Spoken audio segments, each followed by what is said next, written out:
All right, live look outside. You can see the flashing lights. 6th Avenue here, right outside of Rockefeller Center, one of the most key New York locations in the city, and a place where a lot of people are going to be watching this parade, the annual Macy's Thanksgiving Day Parade, that millions will watch today live, and security is tighter than ever. They've been putting up those pedestrian gates for days now at this point.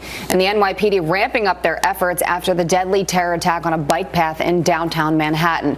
Here now to discuss is national security and military analyst Dr. Rebecca Grant. Thank you for joining us, and happy Thanksgiving to you. Good morning. Happy Thanksgiving to you both. So is New York City and other big cities across the country, but since we're specifically talking about this Thanksgiving Day parade, is New York City ready?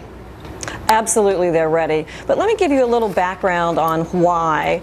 You know, ISIS has lost so much territory in Iraq and Syria that their strategy now is to try to carry out worldwide attacks. And we've seen them actually in over 20 countries, you know, London, and of course most recently up in New York. So the number one counter-terror strategy is to harden the target. That means police presence, the sand trucks that we've heard about, and making it very, very difficult for a would-be terrorist to try to pull off an attack.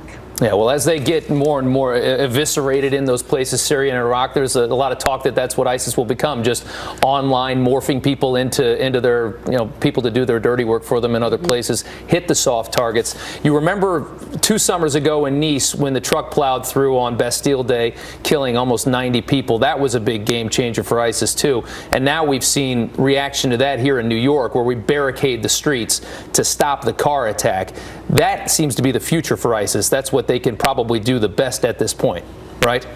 Well, that's right, Robin. You made a couple good points there. One is the online piece. So they use the internet to try to recruit and control. And then they use the internet also to try to publicize these attacks. So their standard tactics kind of fall into 2 categories.